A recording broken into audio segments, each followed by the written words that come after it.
مرتضیٰ رضی اللہ تعالی عنہ کی پیدائش ہوئی تو روایات میں آتا ہے کہ وہ آنکھیں نہیں کھولتے تھے۔ حضور مبارکباد دینے گئے اور اپنے بھائی کو دیکھنے گئے تو ان کی والدہ حضرت فاطمہ بنت اسد رضی اللہ تعالی عنہا نے کہا بیٹا پیدا تو ہوا ہے لیکن پریشانی یہ ہے کہ آنکھیں نہیں کھولتا۔ تو آقا کریم علیہ السلام نے اپنا لعاب حضرت علی المرتضیٰ کے منہ میں ڈالا تو مولا علی نے آنکھیں کھول لی۔ گویا سیدنا علی المرتضیٰ رضی اللہ تعالی عنہ نے آنکھیں کھولی تو پہلا جلوہ رخ والضحیٰ کا دیکھا، اس رخ نور کو دیکھا۔ اللہ اکبر، قربان جائیں سیدنا علی المرتضیٰ کی آنکھوں پر جس کا پہلا نظارہ رخ محبوب تھا، اور پھر بچپنے کی عمر حضور کی قربت میں، حضور کی صحبت میں، حضور کی تربیت میں بسر ہوئی۔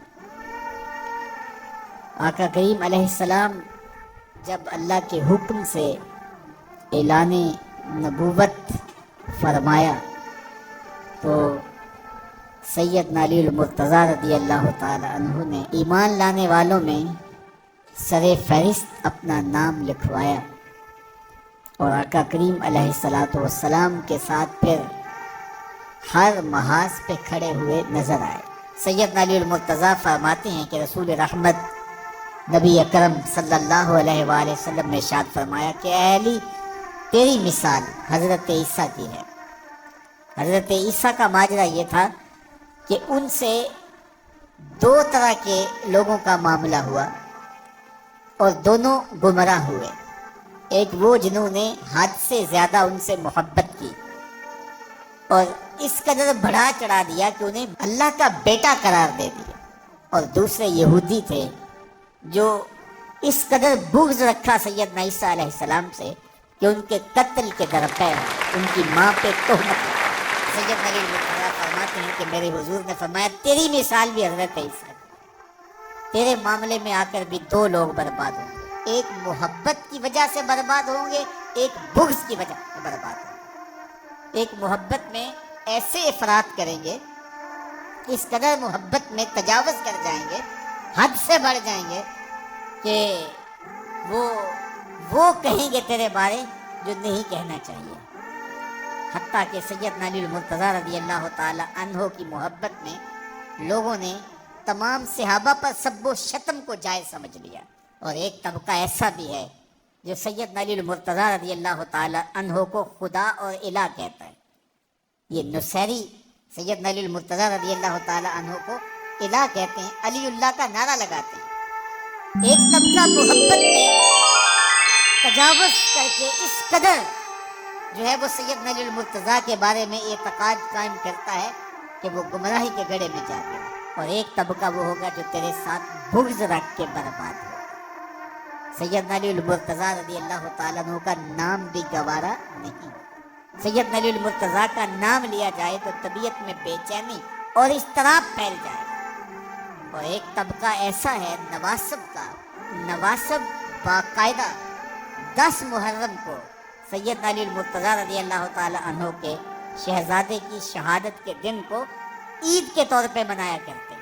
وہ نئے نئے کپڑے پہنتے ہیں، انواع اقسام کے کھانے کھاتے ہیں اور ایک دوسرے کو مبارکیں دیتے ہیں اور گلے ملتے ہیں۔ تو نواسب سیدنا علی المرتضیٰ اور خاندان نبوت کے ساتھ بغض رکھنے کی وجہ سے برباد ہوئے، اور جو نصیری اور وہ طبقات جو حضرت سیدنا علی المرتضیٰ کے ساتھ محبت کے ازدیاد میں یہاں تک جا پہنچے کہ انہیں ابن اللہ کہہ دیا، یا ان کی محبت کے اندر جلیل القدر ہستیوں پر طعن و تشنیع کے تیر برسائے، تو یہ گمراہی کے گڑھے میں جا گرے۔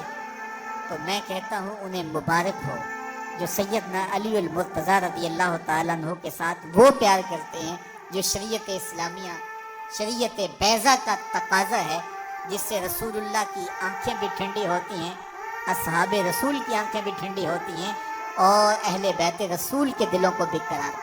اہل بیت نبی کے گھر والے ہیں اور صحابہ نبی کے در والے ہیں، ہم کہتے ہیں گھر والوں تمہیں بھی ہمارا سلام اور در والوں تمہیں بھی ہمارا سلام۔ کتنے لوگ تھے جو ہمارے ساتھ چلتے ہوتے تھے، آپ ذرا اپنے ذہن پہ زور دیں۔ بچپن کے دوست، کلاس فیلوز، کاروباری ساتھی، گلی محلے کے لوگ، رشتہ دار، اعزا و اقربا، آباء و اجداد، اور کتنے لوگ آپ کے مخالفین، معاندین، یہ ساری فہرست ذہن میں لائیں تو ایک دم خیال پڑتا ہے فلاں بھی چلا گیا، فلاں بھی چلا گیا۔ کوئی سال کے بعد اچانک کوئی بات یاد آتی ہے تو یاد آ جاتا ہے، کوئی 6 ماہ کے بعد یاد آتا ہے۔ کئی ایسے لوگ ہیں کہ سال ہا سال بعد یاد، ہاں وہ بھی ہوتا تھا۔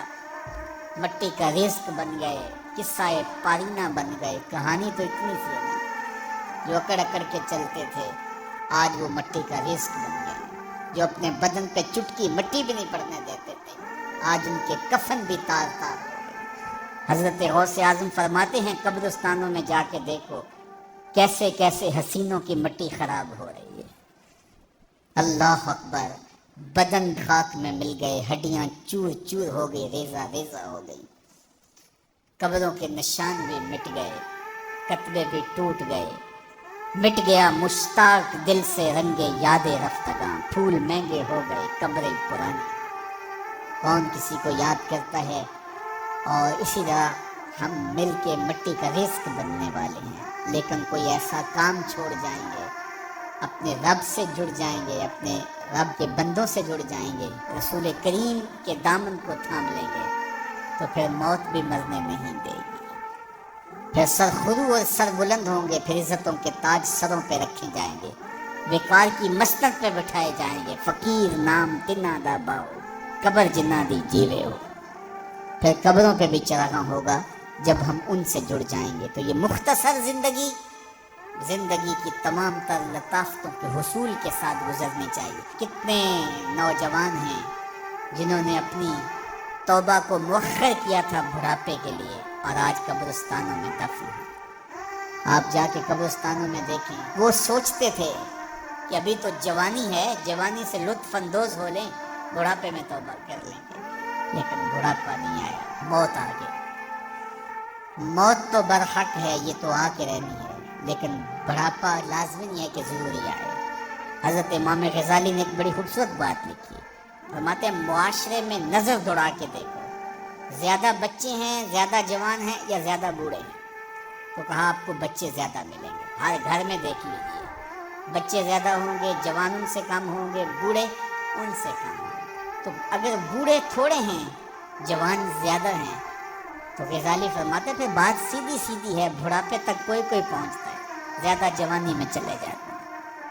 اور کہا کہ اگر جوانوں سے بچے بھی زیادہ ہیں تو پھر اس کا مطلب ہی سیدھا سیدھا ہے کہ جوانی تک سارے نہیں پہنچتے، بہت بچپن میں چلے جاتے ہیں۔ غرہ کس پہ، ناز کس پہ، غرور کس پہ، تکبر کس پہ؟ تو یہ مختصر زندگی جو اللہ کی امانت ہے، اس کو اللہ کے نام پہ گزارا۔ جو بیت گئی وہ بیت گئی، وہ تو منہا ہو گئی زندگی سے۔ وہ مجھے رات سے کچھ لوگ میسج بھیج رہے ہیں کہ آج 16 مارچ ہے اور آپ کا پیدائش کا دن ہے، مبارک ہو، اللہ سب کو جزا دے۔ لیکن میں آج اپنی چھوٹی بیٹی کو بھی کہہ رہا تھا، وہ مجھے بولی کہ ابو آپ کو مبارک ہو، تو میں نے کہا کہ آپ ہاتھ اٹھا کے اللہ کی بارگاہ میں دعا کرو کہ اللہ آپ کے باپ کے 46 سال کے گناہ معاف کر دے۔ یہ تو زندگی گزر گئی ہے، 46 سال میرے ہاتھ سے نکل گئے ہیں، میں الٹا بھی لٹک جاؤں تو یہ میرے ہاتھ نہیں آ سکتے۔ اگر میں نے اچھے گزارے ہیں تو مجھے مبارک ہو اگر قبول ہو گئے، اور اگر اچھے نہیں گزرے تو مجھے توبہ کرنی چاہیے، زندگی کی کوتاہیوں سے توبہ کرنی چاہیے۔ ہم سمجھتے ہیں ہم بڑے ہو رہے ہیں، حقیقت میں ہم چھوٹے ہو رہے ہیں۔ ہم اپنی زندگی کے اہداف طے کریں، زندگی کے مقاصد طے کریں، ساری زندگی اس کے گرد سفر کرنی چاہیے۔ کئی لوگ ساری زندگی گزار دیتے ہیں، ان کو ساری زندگی راستے نہیں ملتا کہ جانا کدھر۔ وہ کیوں؟ وہ اضل السبیلا، اللہ فرماتا وہ بھٹکے ہوئے مسافر ہوتے ہیں۔ اللہ سے راستہ مانگو، آہستہ چلو لیکن منزل کا تعین کر کے بڑھو، بڑھتے رہو، منزل تمہارا استقبال کرے گی۔ آج مشکل ہے تو کل آسانیاں ہوں گی۔ تو یہ زندگی تیزی کے ساتھ کٹ رہی ہے، لمحہ لمحہ میں اور آپ موت کے قریب ہو رہے ہیں۔ قبل اس سے کہ وہ وقت آئے کوئی حجت باقی نہ رہے، مجھے اور آپ کو اپنی آخرت کی تیاری کی کوشش کرنی چاہیے.